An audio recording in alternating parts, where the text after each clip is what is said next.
Bonjour, Grégory Durand, associé en ERL avec mes parents sur une exploitation familiale.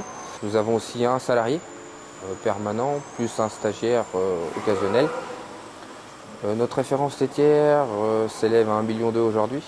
On prévoit toujours éventuellement d'augmenter un petit peu pour vraiment optimiser le système au maximum.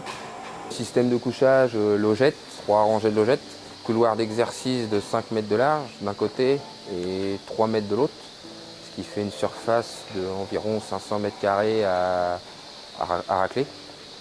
Au départ, il y avait 70-80 vaches et on est aujourd'hui à 120 vaches, à environ 10 000-10 500 kg.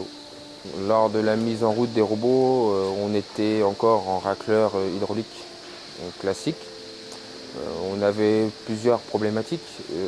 D'une, l'effet vague du racleur, où les vaches marchaient dans la merde à chaque fois. D'où problème de dermatite et plusieurs boiteries. Autre souci, racleur hydraulique ne s'arrête pas. Donc les vaches qui tombaient devant le racleur étaient emmenées dans la fosse. C'est à ce moment-là qu'on a fait appel à notre commercial Cyril pour savoir s'il pouvait nous trouver une solution pour limiter cet effet-là. C'est là qu'il nous a proposé le collector. Ça nous paraissait bien sur le plan, donc on a investi. Entre les deux couloirs d'exercice, on avait des passages, mais les passages étaient surélevés, le fait des racleurs. Donc on a dû casser tous les passages. Quand on était en système racleur hydraulique, les vaches avaient déjà l'habitude d'avoir quelque chose qui leur passait au niveau des pattes. Donc c'était pas un souci. Quand on est passé au collector, c'est vrai que la masse changeait, parce que c'est quand même assez imposant.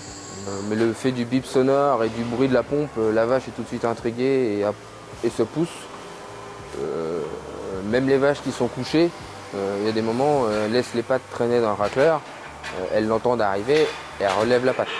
Dans la cinématique du collector, comme le poids est à l'arrière, quand il vient taper dans une vache, le devant se lève.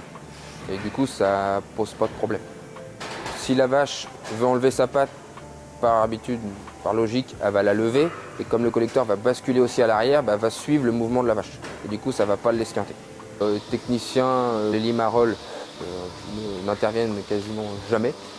Parce qu'il n'est jamais en panne, on va dire. J'ai touché et puis du bois.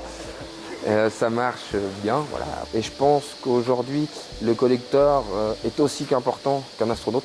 Les vaches, si elles ont mal aux pattes, elles ne se lèvent pas. Elles ne se lèvent pas, elles vont pas traire. Donc pas traire, pas de lait. Donc pour moi, un collecteur est aussi important qu'un astronaute.